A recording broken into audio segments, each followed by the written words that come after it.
We love exploring the lesser known places, and Tirana, Albania is a very underrated city. This country was closed for 40 years. No one was allowed to enter or exit. You can learn more about this in last week's video, but the capital city is now filled with amazing places. In this week's video, we explore the bars and restaurants of the city, as well as a 5-story bunker, which was built for the dictator and his people's protection in case of an attack. So, while traveling, I've been using the Zion Crane M because it's super small, it's super light, it's relatively easy to use. Anyway, but it doesn't have a screen, so you don't know what mode it's in.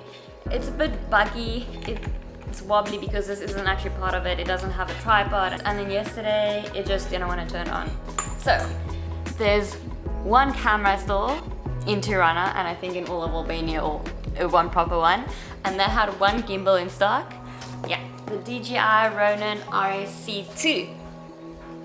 So I don't have a gimbal that I'm traveling with at the moment because it's broken. So I decided, well, let's buy it. It's kind of the same price as in South Africa. I think it's like 500 rand more. But I hope it works. I hope this shop was legit. And I'm super excited to try it and see how it goes. Jared has been getting all the odd ends of my gimbal frustrations because when it doesn't want to work, I get so upset, and then he is the one that has to fix it and figure it out. Yesterday, the first part of the tour, shame. I just used my camera handheld, and then he was like sitting there trying to see if he can get it working. So I usually cut the parts out where I throw a tantrum because the gimbal is giving issues. And then Jared sits in the background and fixes it. But now he doesn't know how this one works. So he's It's just this one latch thing, it's funny. You're struggling? It's so weird.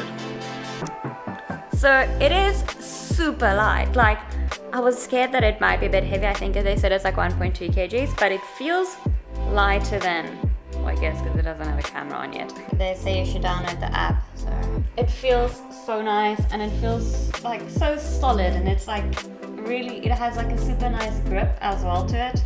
Making switch to my phone so we can record the camera. So it's going well. We are at the stabilizing of the camera phase, and it is going super nice. It has locks. Feedback is that the app, the tutorial on the app is super useful and so well done. And like as you go in, it shows you what to do. Whee! It's working! It's turning, it's smooth, it's rotating, it's boom boom. First time out with a new gimbal, yay! We're going to the Bunker Museum today, which is supposed to be really cool. Hey Jared.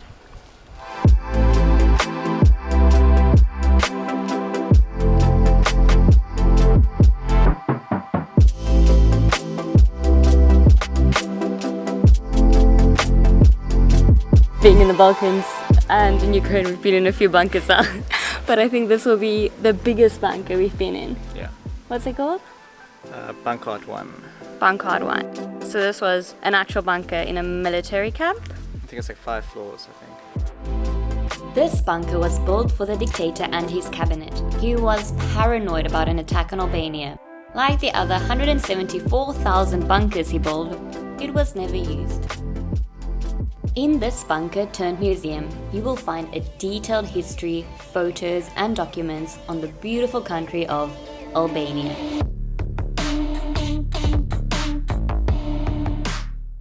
You'll see typical living rooms and apartments of the communist times and transported 40 years back in time.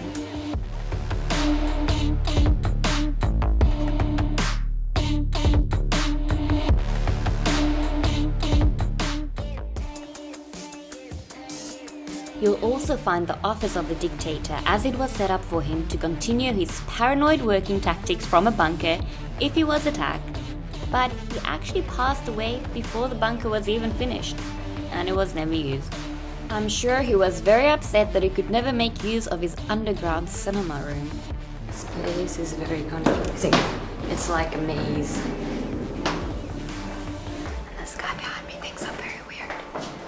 They just really like meat.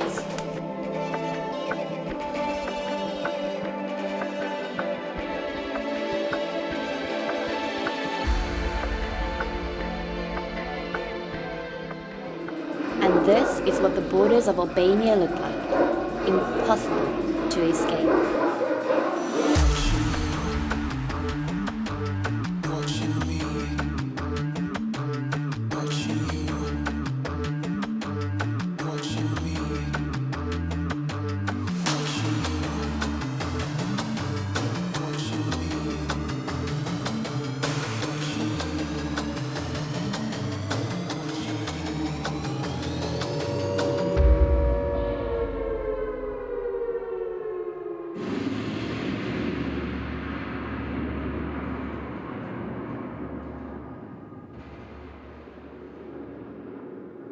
How did you like the bunker? That's pretty awesome. It's interesting. Very smells like communism and socialism. There's a lot of reading. I think you should get the headphone thingies, but we didn't bring headphones, so we couldn't do it. Yeah. But I think that's a good idea because it's a lot of reading, but it's very interesting.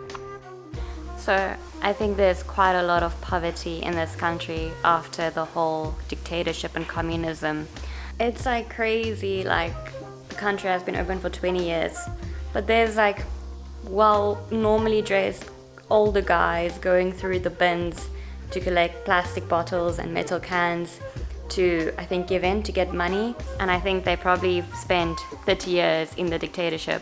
And it must be crazy, like when you turn 30 for a country to open and you to like adapt to non-communism, normal world. Just, I think the younger people here are fine, but I think it's much harder for the older people financially and everything to make a living.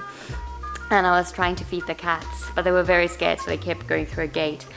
But I was like breaking up the pieces of chicken for them to feed them. And then a lady stopped and she was like talking to me in Albanian. I don't know what she said, but it seemed like she was very, very surprised by this girl sitting on the sidewalk breaking up chicken feeding cats when there's like, yeah, such poverty, I guess. A reminder that for every new subscriber, we feed a stray animal.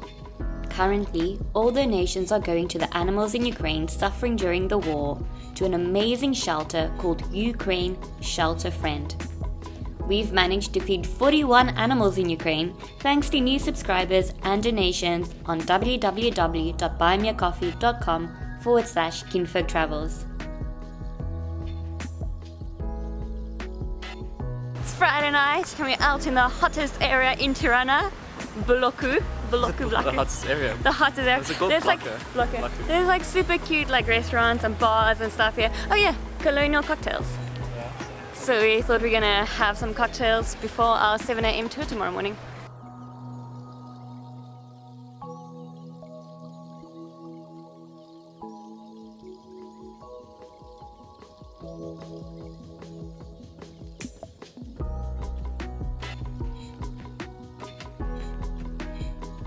The cutest cocktail bar with like the cutest stuff. It Reminds me of Cause and Effect. Yes, it is so cute and it looks delicious and it's like less than 100 rand a cocktail.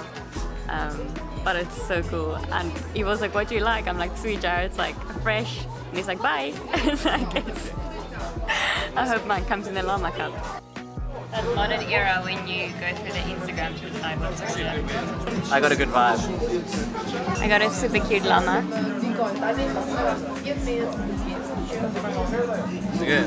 It tastes like summer juice. The cocktails was so good. Yep. They just got better.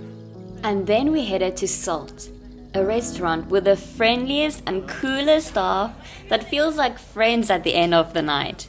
The food was delicious, and like everything else in Albania, it was very, very well priced and amazing quality. Of course, not wine. This is a bar, not a winery. Exactly. I feel like we are very underdressed for this place. It feels very fancy.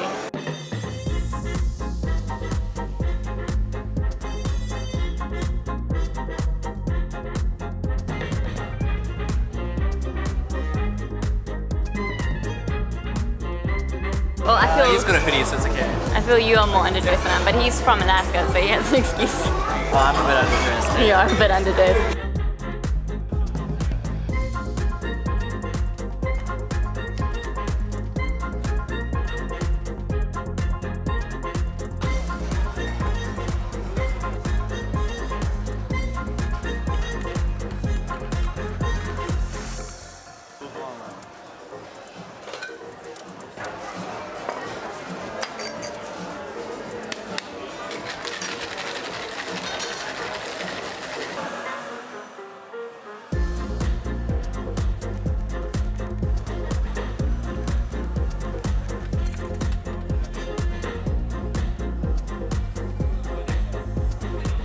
Next week, we leave the capital and head to the west coast of Albania, on the border of Greece, Sarande. It's a long drive, but the views are so worth it. Thank you for watching, and remember to subscribe.